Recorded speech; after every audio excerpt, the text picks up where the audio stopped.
should have remembered.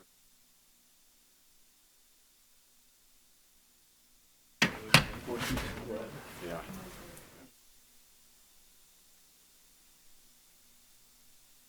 Oh, yeah.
Your call cannot be completed.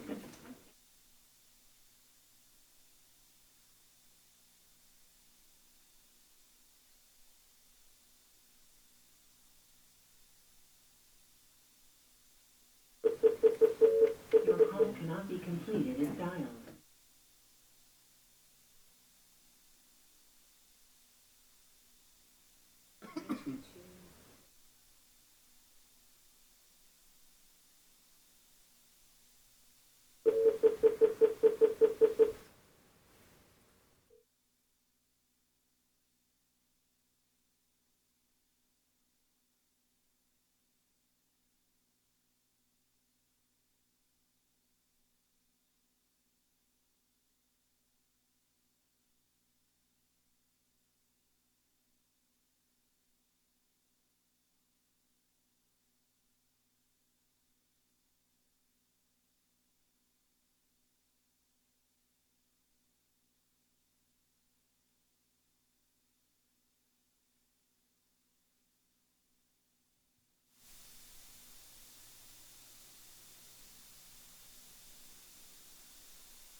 Roll call, Ms. LeBreau?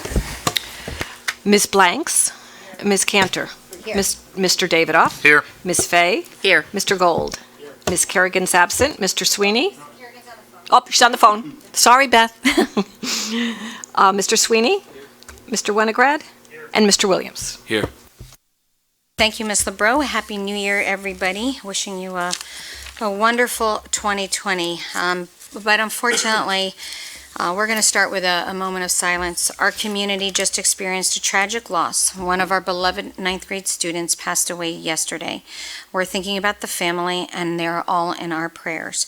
We come together as a community in grief and loss, and we're stronger when we support each other through good times and in bad. And so I'd like to just have a moment of silence to think about this family and this student.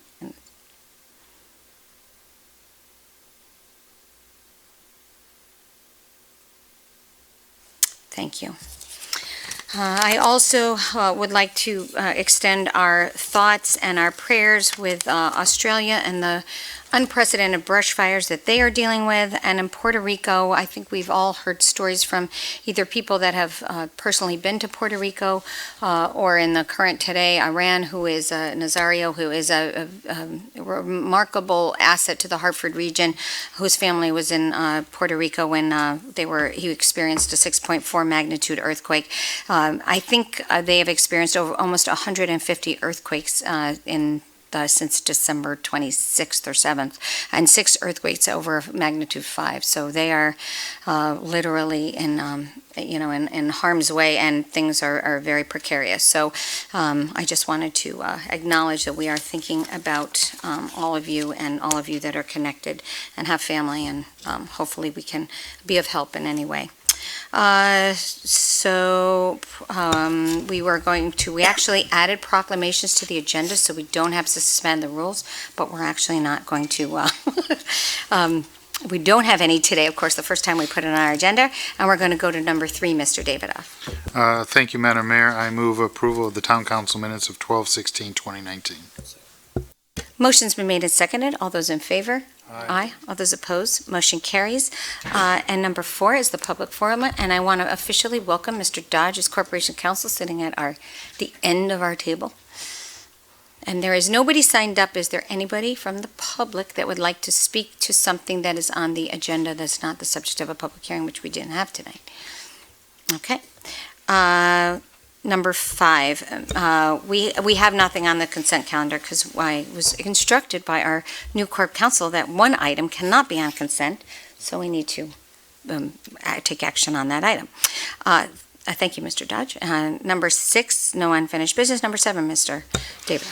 Thank you, Madam Mayor. I move adoption of a resolution supporting CROG's application for a regional performance incentive grant. Second.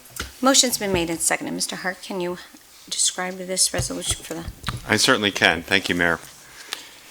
So the Capital Region Council of Governments, of which we're a member, they're asking each of its member towns to endorse their application to the state's Regional Performance Incentive Program, RPIP for short. And that's a program that the state has offered over the past several years in an effort to incentivize regional service sharing and similar work at the municipal level. So there are 4 elements to this application, which you see in the cover memo. One would be to help enhance CROG's regional geographic information system, of which West Hartford benefits as well. The second one, West Hartford is actually a leader on this, and other towns are looking to do more with respect to consolidating school and town office functions, back office functions, such as finance, human resources, information technology, etc. West Hartford is actually a leader in that initiative. CROG is seeking some funding to help other towns with that. The third element is where I think West Hartford would benefit the most from this application, and it concerns transit-oriented development. And we are seeking funding, CROG is seeking funding to hire a consulting firm to assist municipalities with a variety of transit-oriented development tasks, in particular helping to move our rail stations along to fruition. And then the fourth prong of the grant application would be specific to the towns of East Granby, Windsor, Windsor Locks, and Suffield. In terms of the financial impact of this grant, the state, if it's approved, the state would provide the lion's share of the funding. The towns that would be participating in each of those four elements would need to contribute in some way. I would see West Hartford participating in that TOD component, and we would be asked to contribute 10 to 20% of $25,000. So relatively modest contribution for what I think could be a significant return. So I am recommending Council's approval, Mayor, of this item. Thank you. Any questions or comments for the town manager? Okay. I do, we have talked about this in length at CROG, and a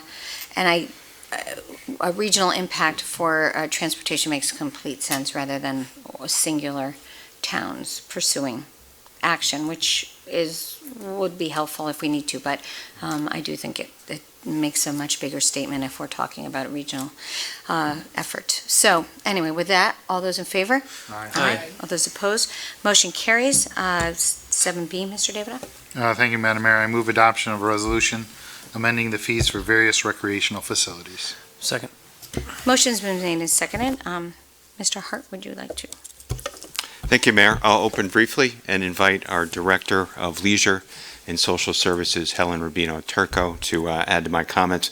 Council will recall that at your last meeting, you approved various amendments to the Leisure Services fee schedule, and the amendments you made that time primarily focused on those programs funded through the Leisure Services Fund.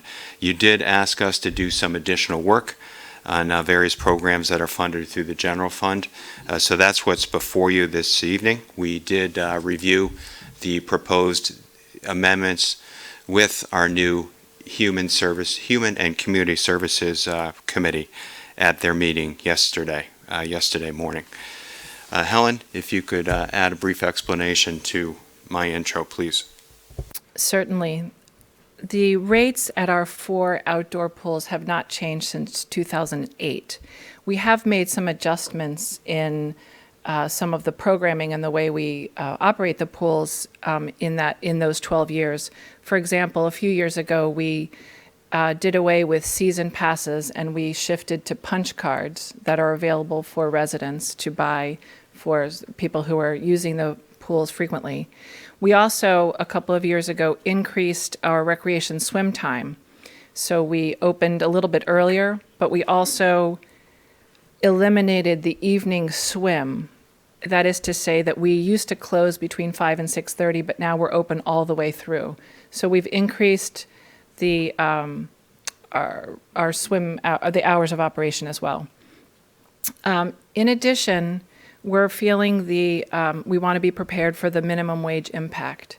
It went up after the swim season closed this year. It went up in October, but next year it'll go up in September, and the year after in August, et cetera.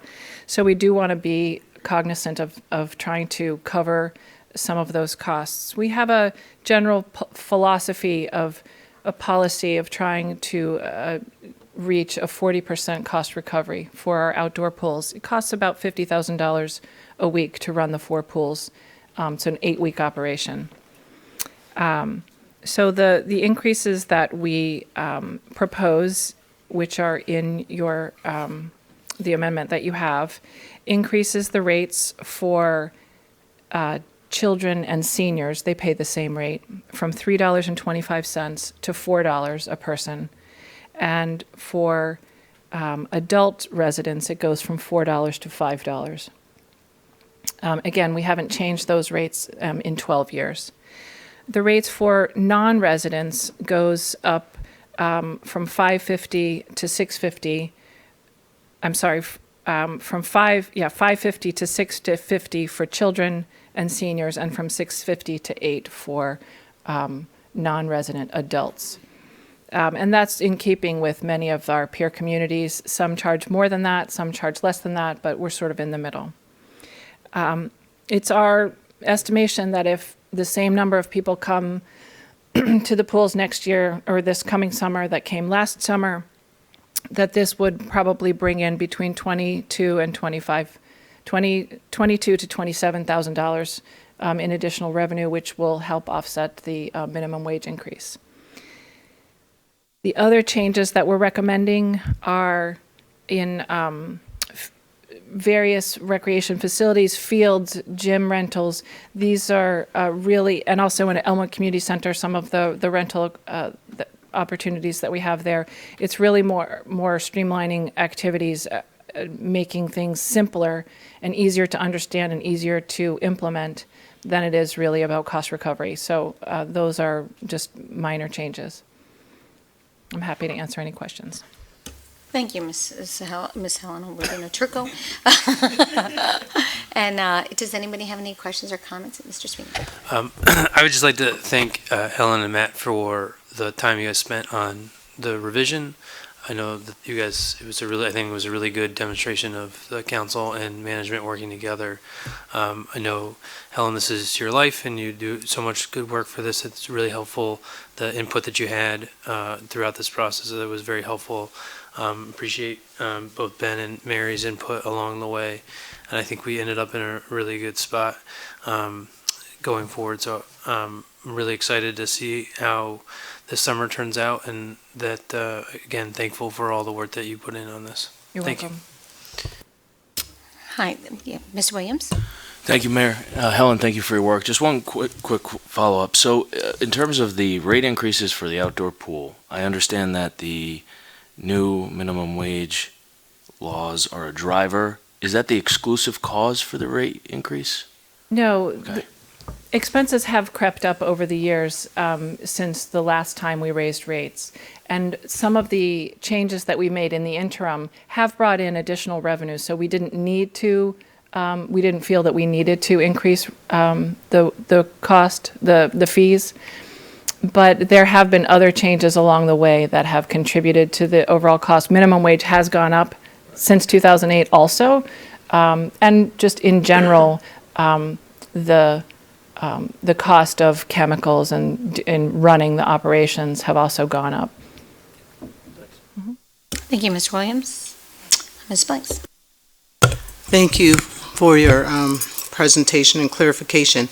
I do have a question, though, regarding the non-resident 13 and over and the increase.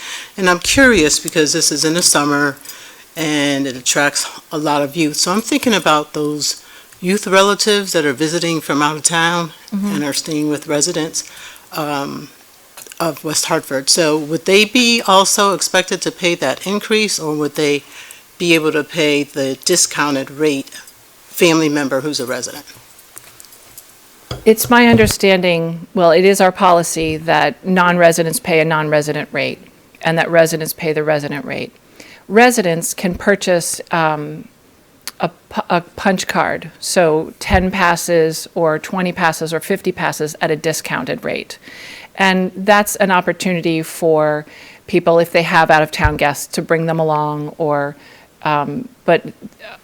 for your grandparents who might be visiting or something like that. But it's not available for sale to non-residents to use on a regular basis. You're welcome. Thank you, Ms. Blanks. Anything else? I also want to thank you for your patience and your thoroughness and bringing it back to committee and going through the revisions. And I want to thank the committee for their hard work on this. It took a little longer, I think, than people expected, but we're in the right place. So thank you again very My much. pleasure. All those in favor? Aye. All those opposed? Motion carries. Thank you. Next is Town Manager's Report. Mr. Hart. Thank you, Mayor. I have a written report that I've loaded up. I'm going to touch on a few items here, but then I'd also like to ask Chief Riddick to come forward because we'd like to discuss some recent law enforcement activity, police activity in town. So starting off with council business, like you, Mayor, I'd like to welcome my new colleague to the right, Mr. Dodge. Attorney Dodge has been very attentive his first few weeks on the job, and I think he's going to be a great asset to our organization and to the council. Also pleased to report that all of the council committees, all the standing committees, that will be meeting on a regular basis have adopted a schedule for 2020. So I want to thank all the chairs and all the members for your assistance with that. We just have a couple of committees meeting for the remainder of this month. Finance and Budget will meet at 6 p.m. next week on the 21st. Government Affairs Committee, which will probably meet more on an as-needed basis.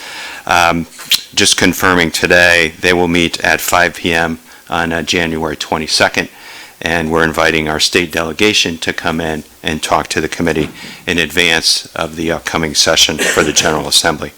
And Public Works and Facilities will actually meet twice in January for this month at 8 a.m. on January 23rd. And your next regular meeting is scheduled for the 28th. A couple of items under staff reports: the North Main Street Bridge project, a very significant project for the town. Our engineering division will hold a public information session regarding the project at 6 p.m. tomorrow, the 15th, in room 400 here at Town Hall.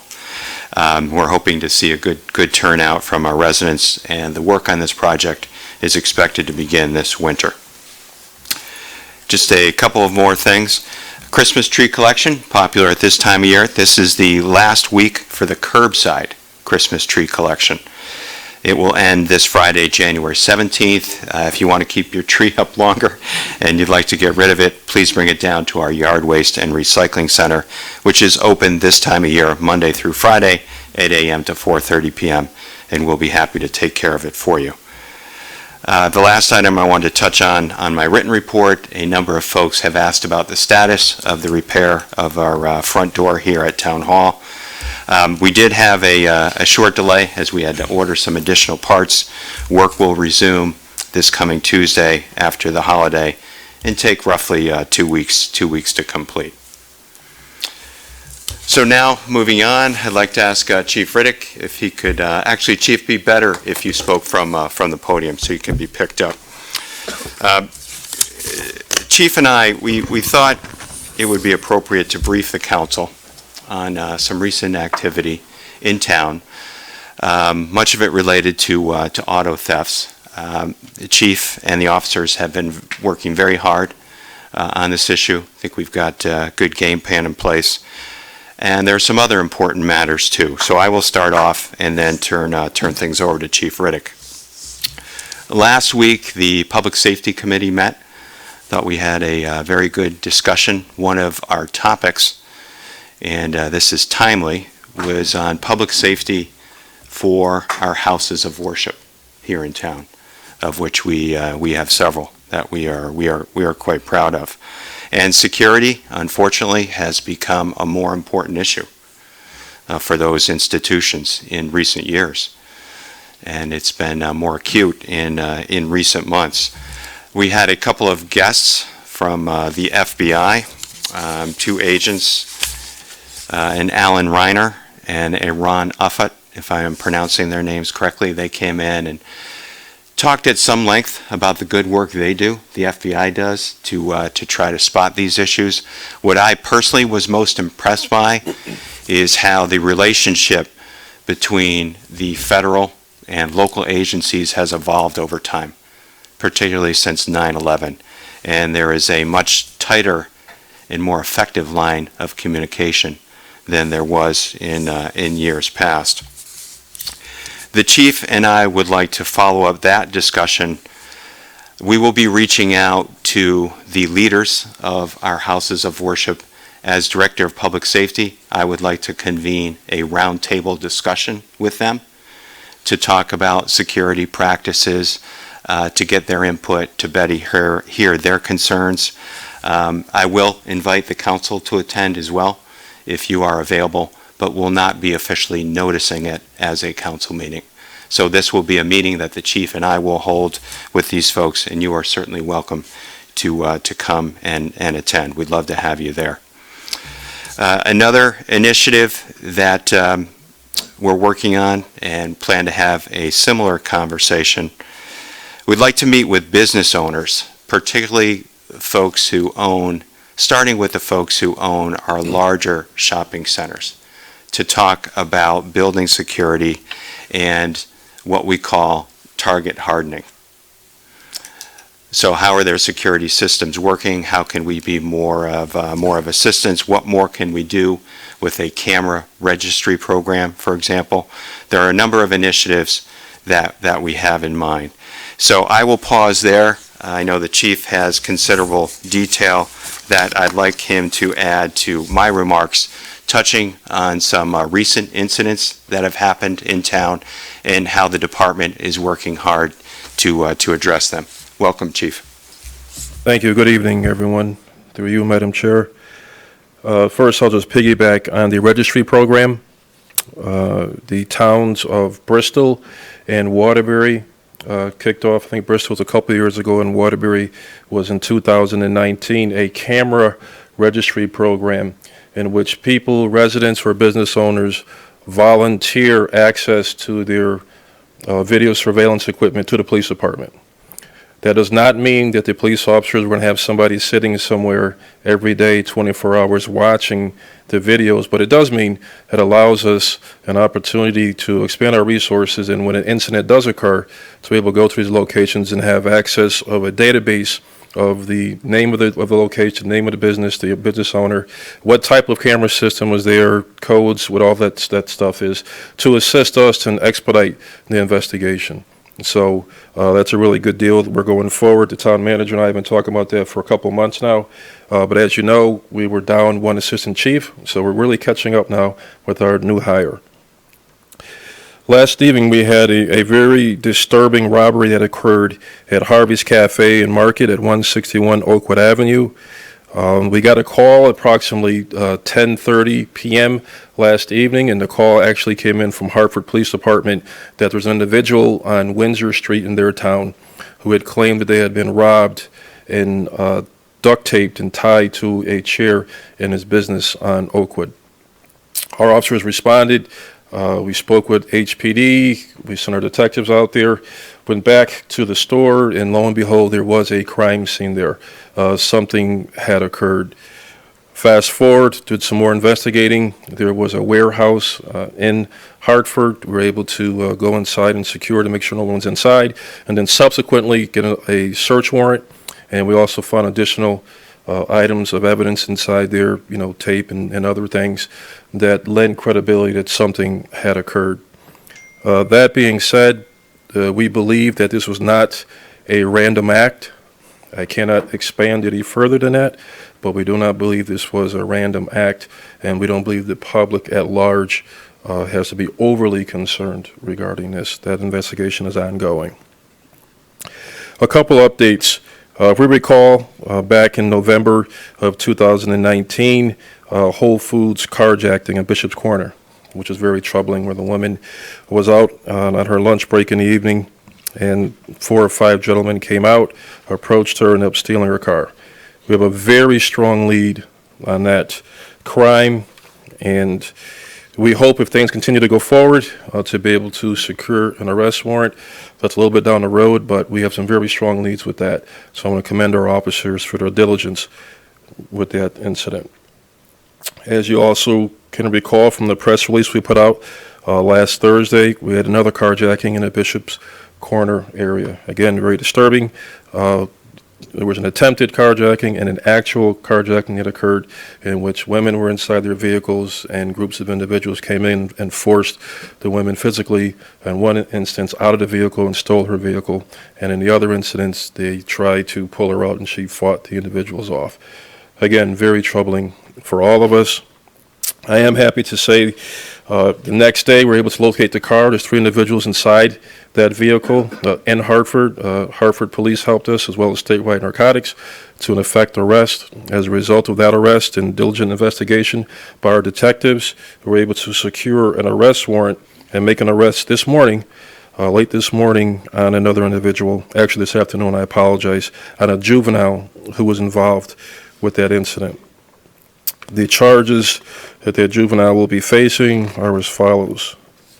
In the first carjacking attempt, criminal attempt to commit robbery in the 2nd degree, conspiracy to commit robbery in the 2nd degree, criminal attempt at larceny in the 1st degree, conspiracy to commit larceny in the 1st degree, criminal attempt to commit larceny in the 2nd degree, and for the second carjacking in which an individual actually had her car stolen, robbery in the second degree, conspiracy to commit robbery in the second degree, larceny in the third degree, conspiracy to commit larceny in the third degree, assault on an elderly person, and conspiracy to commit assault on an elderly person. To say we're pleased to get this individual off the road is an understatement. Again, the investigation is ongoing, and we have other leads regarding this, and we hope to identify some additional suspects. Police actions taken and things that the town manager has expressed, and as well as the mayor on occasion, of where we need to go and what are we going to do to help keep our community safe. We've been providing extra attention, extra patrol assignments in the Bishop's Corner area. But I want to remind everyone, as the town manager mentioned earlier, we're also extending our resources with the houses of worship and the schools. So we are really stretched thin, but we're doing what we need to do to make sure that our town is safe. Our community support unit, our CSU unit that was created approximately 9 to 10 months ago, and the traffic units are staggering their hours of work for additional coverage. So, for example, we have 6 people assigned to traffic. We'll split 3 in the afternoon, another 3 in the evening. And CSU, they have 5 individuals there, and then we'll stagger their hours to make sure we have some coverage over whether it's in the evening hours or in the early morning hours. In addition to that, we have the community awareness through press releases and increasing our social media usage, collaboration with other area police departments, and we also, it's very important to remember this and remind everyone that this is not just a West Hartford issue. This is a statewide issue and a regional issue that is occurring. As a result of that, and some discussions with the town manager late on Sunday and through yesterday, we've created an auto theft task force consisting of 7 individuals, 5 of which are police officers, 2 detectives, and we took 2 traffic officers also, for a total of 7. They will supplement our community support unit. So now we have 12 additional officers specialized in targeting these heinous crimes that are occurring out there. There'll be a combination of uniformed and plainclothes personnel and both marked and unmarked vehicles. Later on this evening at 9:30, we're having our kickoff meeting with our briefing and duties and responsibilities, refresher training on policy, specifically pursuits, when to pursue and when not to pursue, public and officer safety. So I want to thank the support that I get from the town manager and the mayor to be able to do these things. We will be fiscally responsible. There's not an open checkbook for overtime. People are changing their hours and working things within the contract. I also want to commend the police union for working with me and understand we have to be flexible with some things.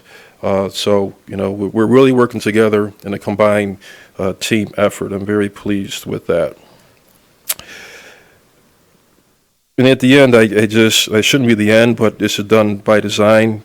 The West Hartford Police Department and the officers that we have here, and I can say this coming from the outside and being here now for going on 19 months, they're extremely dedicated, focused, and willing to sacrifice themselves for the benefit of others. Personally, at least I got 3 hours of sleep last night working that case, and you know, coming in and not leaving here, not getting home to about 4 o'clock in the morning and everything else, after bothering the town manager at, 12 o'clock, whatever time I called him. But many of our detectives didn't go home. They got called in, the personnel that was working, they stayed the entire night to work that case. And some didn't go home, what was it, Rob? I think like 12 o'clock, this afternoon to get a few hours sleep, just to be back at 9:30 tonight for our kickoff. That's the type of dedication, service, and commitment you have from your West Hartford personnel, and I'm just extremely proud of them. I just can't be more proud of them. We have some year-end stats I just want to enlighten you with, because it's not all doom and gloom. Our community support unit was put together last year in 2019 around February, and from February through December of 2019, their stats are as follows. 44 felony arrests, 65 misdemeanor arrests, 53 drug-related arrests, 6 guns recovered, 21 arrest warrants, 18 recovered stolen motor vehicles, 13 search warrants executed on residential phones and vehicles, 19 individuals arrested for sale and distribution of narcotics, 32 infractions, 18 motor vehicle summons, $162,000 recovered in stolen property, $57,000 in cash seized, 2,500 bags of fentanyl and heroin, 55 grams of crack cocaine, 19 grams of marijuana pods, 234 grams of marijuana, and 2 grams of methamphetamine. That's what's out there, folks. And I know there's a debate, are we a town, are we a city? Well, we're a town, but we have some city problems. We have some issues here. There's demand or supply. But make no mistake about it, this town is safe. It's just not a utopia. We are working very, very hard. If we take precautions, we continue to work hard, we will continue to be one of the safest towns/cities in the United States.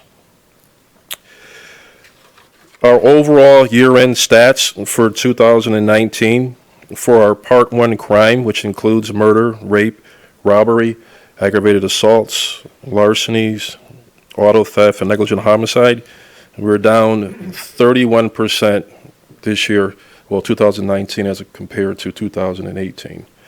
For our violent crime, which is a smaller category of murder, rape, robbery, aggravated assault, and negligent homicide, we're down 24%.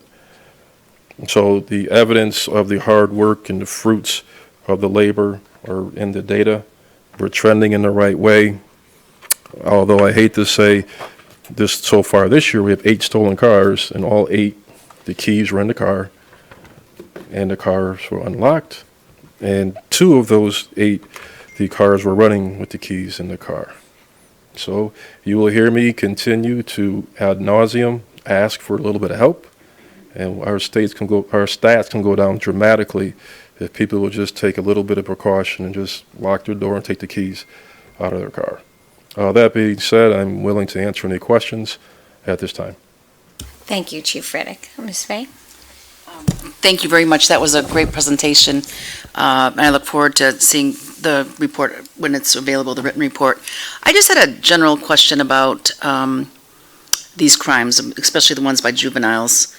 In your professional opinion, what extent do you think are easing up on the laws known as catch and release, people know it's catch and release, contribute to those kind of things?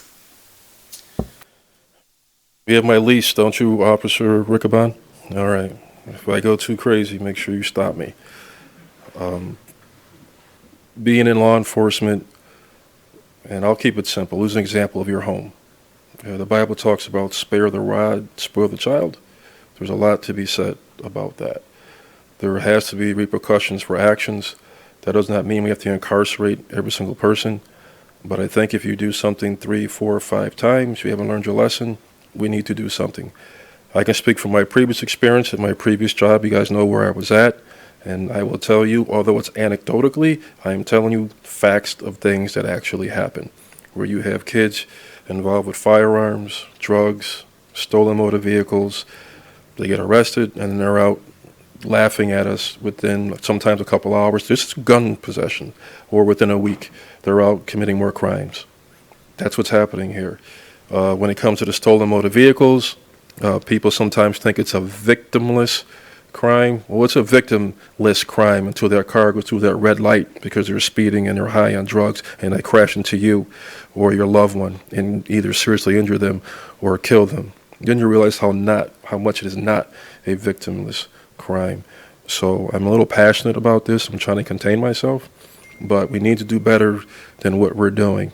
And again, I'm all about second chances, but for the grace of God, I wouldn't be standing here for second chances. And I think, no disrespect, a lot of you wouldn't be here either.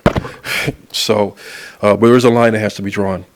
And these are serious offenses that lead up and escalate, which was our concern when we first started talking about this. So now we're going from open vehicles and keys in the car, taking these cars, to now people inside the vehicle, pulling people out. And that's why this task force is put together. We're not going to the next level. We're going to put a stop to this now. Thank you, Ms. Fay. Thank you, Chief. I know Ms. Blanks wanted to say a few words. Thank you, Chief. I just have a comment. I appreciate your report, but more importantly than that, I appreciate the fact that you are being proactive and you're collaborating with not only the House of Worships, but these businesses. And I'm wondering, I know a few in town have security that also patrol their areas. And so I'm hoping that that collaboration will also extend to those folks. And then perhaps, I don't know how we can do that, probably maybe expand the social media and talk about some of these issues in terms of the carjacking and what to do when it's multiple people traveling together, especially women. And maybe Ronnie could probably do a piece on that as well. And I agree with you. There are more cars that are being stolen with people warming up their cars. If you have a spare key, just lock the car, leaving the cars open and while in front of the homes, and then the personal possessions being stolen. So I do think we all need to realize and understand that we're living in a different time and we all have to be proactive. So I just wanted to thank you and make that comment. I appreciate it. I have to give credit to the town manager. The expansion to the businesses was his idea, his directive, and I follow the lead on that. So I appreciate that. And secondly, as far as the expansion of social media, we're putting together a strategic plan, which again, we're a little behind because we're short on personnel. But one of our goals is to expand our social media, using it and getting more information out there. People need to understand what's happening here and what's happening and what we're doing to correct issues and problems. Thank you, Ms. Blanks. Mr. Williams? Thank you, Madam Mayor. Excuse me. Chief, appreciate the presentation as always, very thorough. Appreciate your passion as well. To your point, I think we've sort of gone into the framework where we are a city. I mean, we're the largest town in New England, which I think means you're a city, if you really think about it. And we have all sorts of issues. But you work in the context of where we're located and also the requirements of state law. So there's only so much our West Hartford PD can do within that framework. And what I've heard for years from you and your predecessor is that what is going on at the state level in terms of how we're dealing with juveniles is not working for us. And we need change in that regard because it's just not improving. And to your point, it's just like you're preaching when you say that the carjacking is an escalation from what we've seen with the car thefts. It's just so spot on. It's almost predictable, right? Like with the state policy we have, we're almost inviting this escalation. And so, given your context, your comments and what's been going on, I really think we need, as a body, to push on our state delegation. I mean, I believe that one of our state representatives is head of the Public Safety Committee. And so perhaps that's something we need to add to our government affairs subcommittee or what have you, because it's just not working for us. And there are things that can be done and I think tinkered with. But what I've heard from you meeting after meeting is that, look, this is the best we can do. There's only so much we can do. And even with these car thefts, I mean, it's great to lock the cars, and that's extremely important, to your point. But it doesn't change the fact that there are folks outside going on people's properties, looking in the vehicles right outside the windows of your home. And so unless we have disincentives, that's going to continue because you guys are doing what you can do within the framework that you have. So we have to push on and I think encourage our state delegation to give the tools that our police need to make sure that the escalation stops now. So I really appreciate you coming out tonight and for your comments, Chief. Thank you. And I personally and the West Hartford Police Department and for the police officers statewide would appreciate that assistance at the local level to put pressure on the state. Some of you may be aware of this, but I did testify last year at the Capitol for more stringent penalties to be enacted. I guess it didn't come out of committee, but part of what was drafted was after 2 or 3 serious offenses or repeat offenders, that third time there could be a hearing on whether or not those charges can be bumped up to adult court or not. So there was a mechanism in place to address some of these things. Myself and several other chiefs testified to that, but unfortunately it died out of committee. So again, at the end of the day, I'm not about incarcerating a bunch of juveniles and kids, but there should be consequences to some actions. Thank you, Mr. Williams. Thank you, Chief. Mr. Gold? Yes, if I may, briefly, number one, thank you for everything you and your department do and continue to do. I think the game plan is appropriate. I think you have things in hand. You touched on something just briefly that I actually jotted down notes as you were talking about the juvenile who was arrested on a carjacking. Do you know whether or not that juvenile, number one, is being adjudicated as an adult in court or staying in juvenile court on Broad Street? That's number one. Number two, what do you anticipate to be the financial strain on the department in escalating what the department's actually doing now in protecting the community? To your first question, we anticipate the juvenile to be brought to Broad Street. So that's what we're expecting to occur. As far as because of the age, I doubt it'll be bumped up to adult court because of the age and everything else. So I don't see that occurring. To your second question, that's a huge problem. It's difficult. It is, but when you're a police chief, fire chief, town manager, mayor, you need to be a manager and you need to be a leader. And so my dilemma, our dilemma, is to be fiscally responsible while at the same time trying to keep the town safe without blowing up our overtime budget. Working within the confines of our budget, managing and balancing the salary account, money that we have there. So at the end of the year to try and come in at budget, that's the goal. Plus I like my job and I don't want him to fire me. But that's the goal. It's difficult. We utilize grant money. And again, we have comp time that we try. Again, the union's been good with us, changing hours, flexing schedules along those lines to assist. But, last night cost us a lot of money. I'm not going to lie to you. We had about 13 or 14 people all on overtime working this case to the end all night long. That's expensive. Thank you, Mr. Gold. Mr. Sweeney? Chief, thank you. And I appreciate your response to the emails that you get from me, particularly because my neighborhood and the one I grew up in is one of the neighborhoods that gets hit probably the hardest because of the concentration of people. And I just, on behalf of the council, I really appreciate your responsiveness. And also what I really do appreciate, and this has come from when I was on the public safety, is that you always come with statistics and numbers. And I think one of the things that we unfortunately in this town get really bent out of shape about is hysteria through social media, through particularly friends and neighbors, when someone's cars get stolen and the world is coming to an end. But what is really happening is people are just not taking heed to a lot of the pointers that are being given.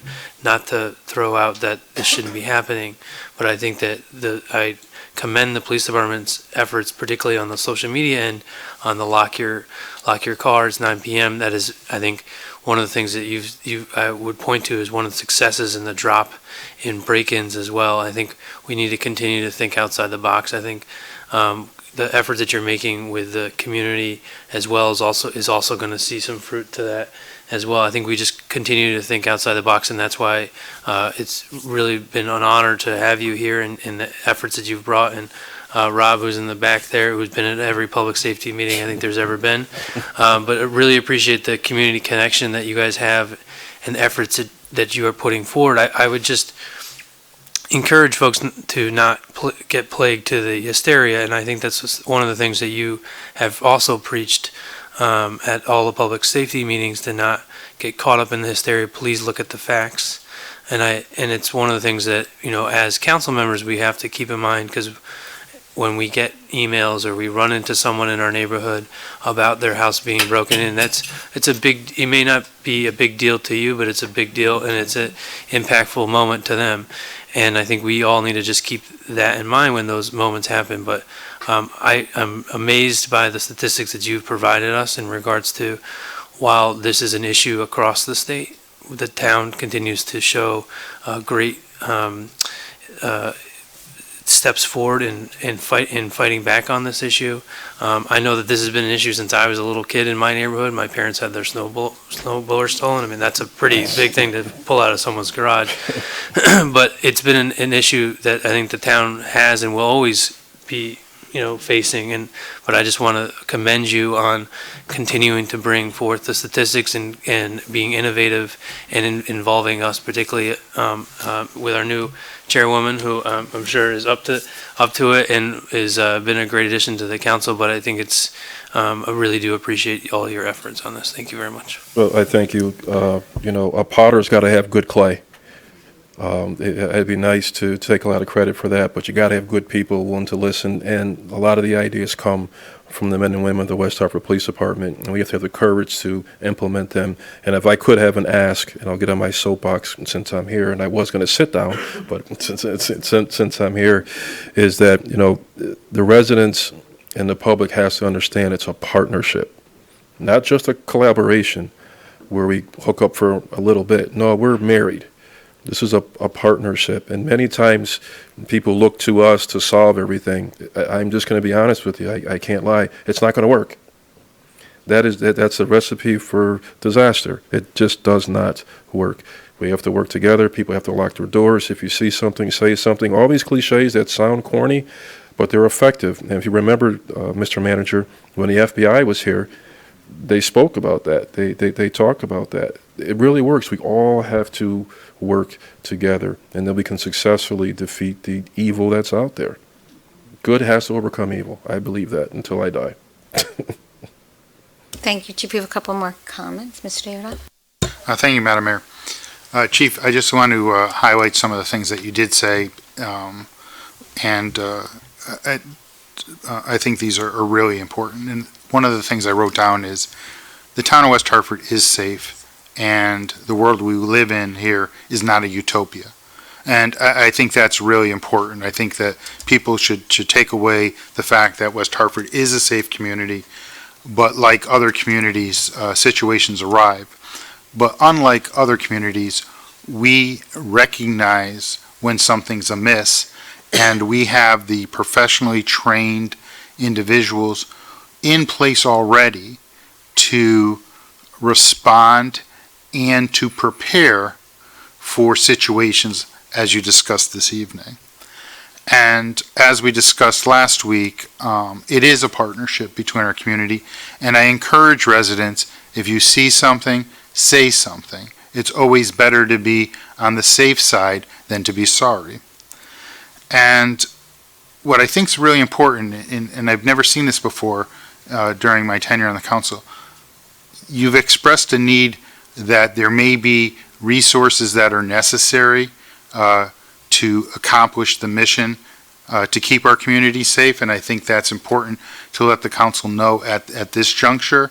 And I know that the safety of our community is one of the things that our residents value quite highly with respect to why they choose to live in our community.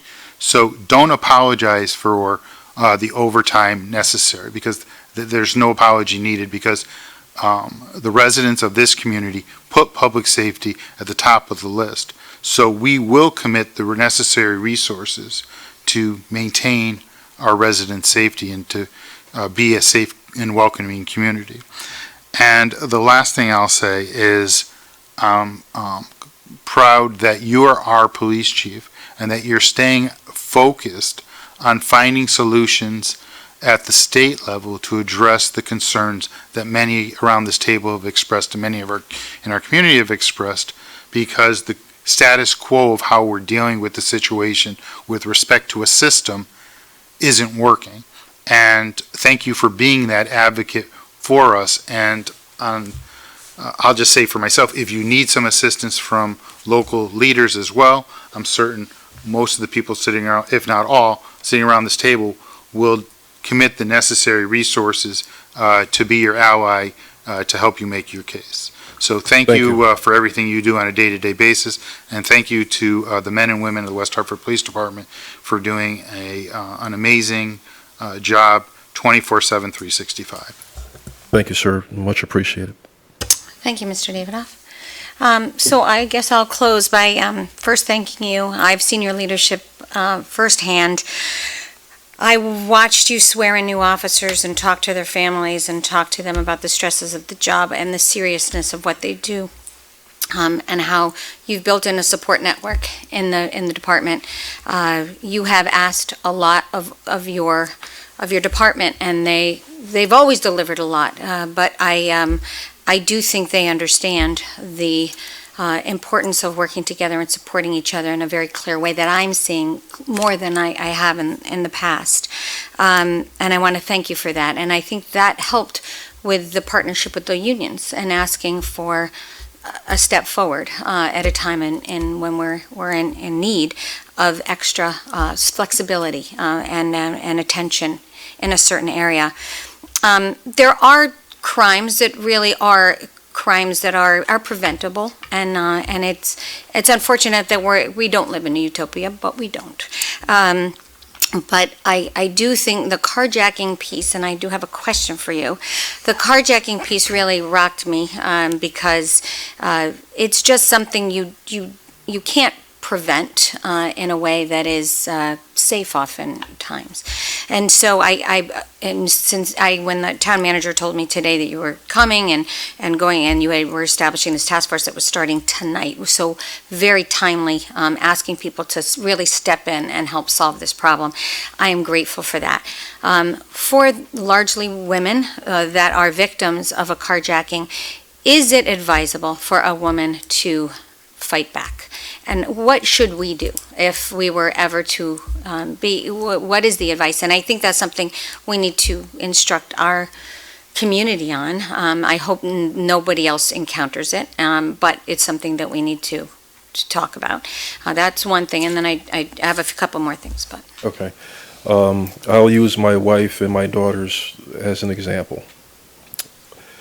Never allow anybody to take you anywhere. And that's why I don't want to, delegate. I don't want to assign a responsibility or be responsible for anybody but my own when I say this advice. At least if you fight, you have a chance. If someone's going to take you, and stats will pick this up, you're more likely to live if you stay in that area versus they want to take you somewhere else. So why would you allow them to take you somewhere else? If they want to take you somewhere else, they have a plan to do something else with you somewhere else. And more than likely, you might not come back. So I don't like those odds. So my advice is yell, scream, fight, do whatever you possibly can to save yourself. That does not mean if they tell you to get out of your car that you start fighting for your car. I'm not saying that. If they tell you to get out of your car, you leave your nice fancy car and you get out to live. That's our philosophy. You want to live to fight another day. Your tangible possessions aren't worth dying for. That's why we have insurance. That's why we have jobs for. It's just not worth it. But again, my advice to my wife, my daughters, my nieces, female cousins, fight if someone's trying to take you somewhere. Be cognizant of your surroundings. Again, a lot of these things, they sound really corny, but they're true. They're based upon statistics. They're based upon actual events. If you see a van parked next to your car, don't just walk up to your vehicle and turn your back to the van.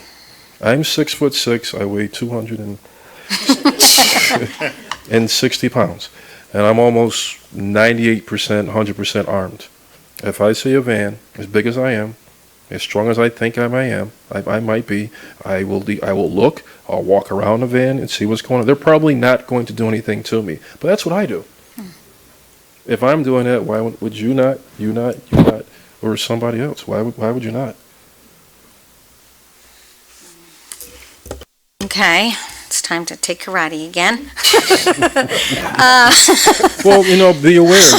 Keep your windows open. If you see a group coming towards you, I know sometimes we don't want to offend people, but I'd rather be safe and do a little bit of embarrassment than offend and lock your window and roll your windows up as opposed to being sorry. I mean. Yeah, of course. And one of the things that I had read about, not in West Hartford or Connecticut even, it was another location about being on phones and how that is a distraction. You're not paying attention around you, so you're not as aware, and that makes you more susceptible to something. So, again, I think we all need to learn what to do. And I do believe from the bottom of my heart that West Hartford is a really, really safe community, but we have obviously things that we have to be aware of and alert.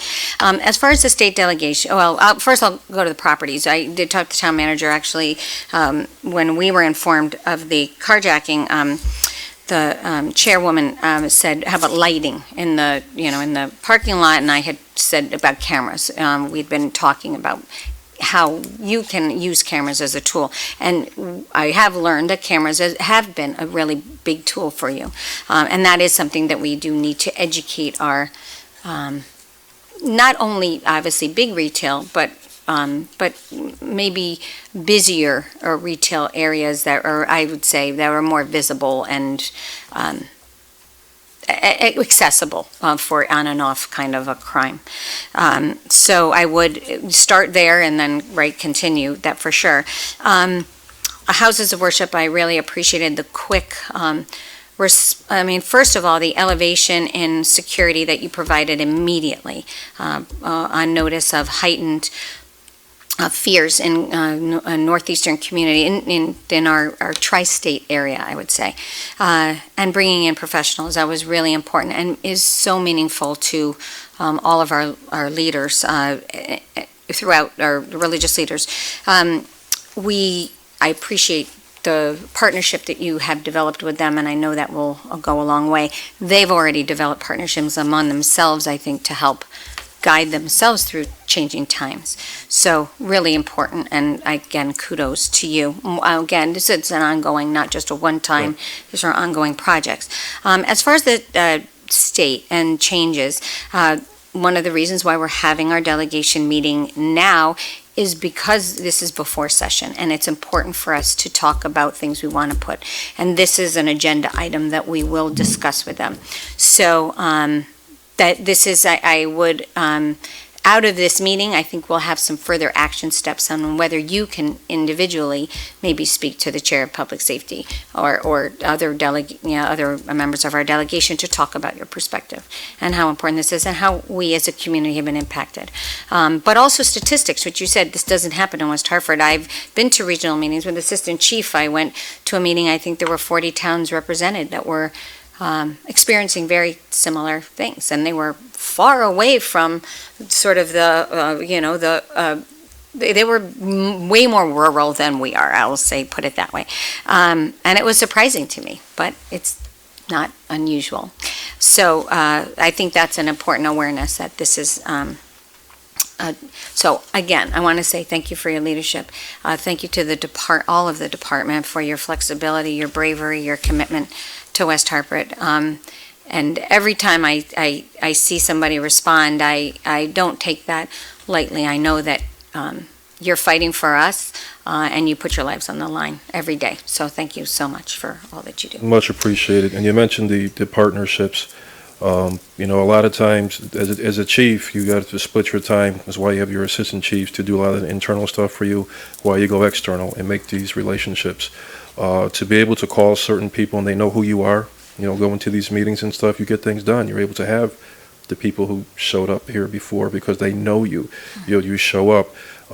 Without getting political, the former FBI director, James Comey, when he was here, again, he was from Connecticut, but he made himself available. He desensitized a lot of information, declassified a lot of information for a lot of the chiefs to be able to listen and find out what's going on nationwide and to bring that stuff back. So there's quarterly, 3 times out the year, joint terrorism task force meetings that we go to and everything else like that. Where, by the way, you can't bring your cell phone in, or if you do, you got to turn off your Wi-Fi and put it in a bin and stuff like that. So, so partnerships are important to be able to do that. And again, another example of what? Collaboration in partnerships. And one further thing, it's very hard as a mayor or any of us as elected officials representing our town to talk about these difficult issues. We would, in many ways, like to bury them and not have them be upfront and talk about them and have them be and it's something that's sort of regurgitated, but we all believe that it's empowering to know and to educate and prepare prepare each other for anything that might happen. So I just hope that people aren't either falsely, sort of put off by this, and really are taking this is what leadership, I think, looks like, in that we're being honest and upfront with our community, working together to figure out how to solve some of these regional problems that are impacting us. So I would leave it at that. All right. Thank you again very All right. much. Thank you, Thank Town you all. Manager, for your leadership. Do you have anything further on your report? I do not, Mayor. Okay.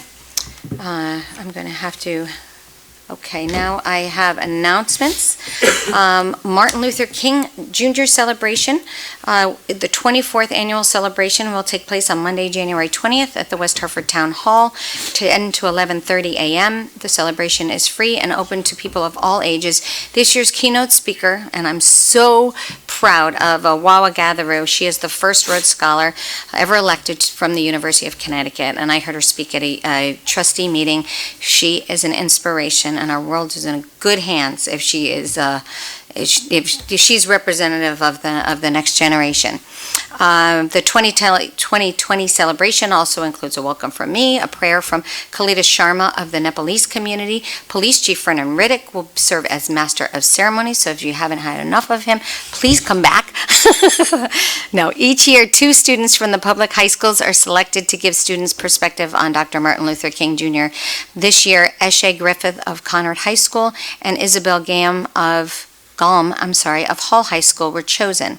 The event features musical performances by the Conard High School Jazz Combo, Sedgwick Middle School Sounds, and Conard High School's Voice of the World Choir, and it is a really inspirational ceremony, and I urge you to attend. State of the Town will take place, actually it's the Mayor's State of the Town, sponsored by the Chamber of Commerce at the Delamar Hotel. I will be discussing actually, it will go a little further than the past year. I'll leave it at that. Past year and plans for the future at this annual luncheon. The presentation, I didn't write this. Presentation is both engaging and informative. For anyone who lives or does business in West Hartford, please visit the West Hartford Chamber website to register or call. I heard the tickets are going fast. I don't know if he just told me that to make me feel good or whatever. I have asked that WHCTV, whether WHCTV was filming this event. I have had some concerns that this is a paid event, and we want to make sure it's accessible to everyone. So I'm working on that. I actually texted on the way in, but I forgot to ask before, so I apologize. Also, I do sort of smaller talks to really anybody that will invite me to do them. So the Old Guard and a senior group at Beth Israel Synagogue are coming up soon. So again, happy to talk about our wonderful community, and if you have any questions, I'm always happy to answer them. Transition to kindergarten. Wouldn't that be lovely? West Hartford Public Schools will hold an information meeting for parents and caregivers who have children that will attend kindergarten in the fall 2020. The event will be held on Monday, January 27th, 6:30 to 8 p.m. in the Town Hall Auditorium. The snow date is Monday, February 3rd at 2020. RSVP greatby8@gmail.com. Trees of West Hartford Gallery reception and awards ceremony is on Thursday, January 16th at 7 p.m. at the West Hartford Library and on 20 South Main Street. Reservations requested, but all are welcome. The Children's Charity Ball, join honorary chairs John and Judy Beerley and Paul and Mary Butler for the 21st annual Children's Charity Ball. This is a black tie evening, cocktail reception, dinner, live and silent auctions, and dancing for 350 guests. The event is held at the Hartford Golf Club on this Saturday actually, at 6 p.m. Scott Haney, meteorologist and co-host of Better Connecticut, continues to serve as the MC. Contact the Bridge Family Center for tickets, 860-521-8035. That's all I had. Are there any other announcements? All right. With that, we will go to reports from Corporation Counsel. Mr. Dodge. Thank you, Madam Mayor. I have no report, except to say that I am pleased to report that we don't require a executive session tonight. Good first meeting. Thanks for that. Okay. And number 11, appointments. I will actually start with Mr. Gold. I'll make a motion to move appointments, and then you can second, Mayor, if that's okay. But Yes. do you want to move list your appointments? Yes, I will list my appointments. Number 1 would be Mark Merritt as Town Council Zoning Alternate for term ending 12/31/2022. And second appointment, as Mark is not here, but I want to welcome Rick Bush, who is here, present, as a member to the Conservation and Environment Commission for term ending 12/31/2024. While Mark's not here, I could speak on Rick's behalf. For Rick, I think I've come to know him and learn about him. I'm honored to call him a friend, and I think he would be a valuable addition to this commission. Terrific, and thank you for volunteering to serve. Appreciate that.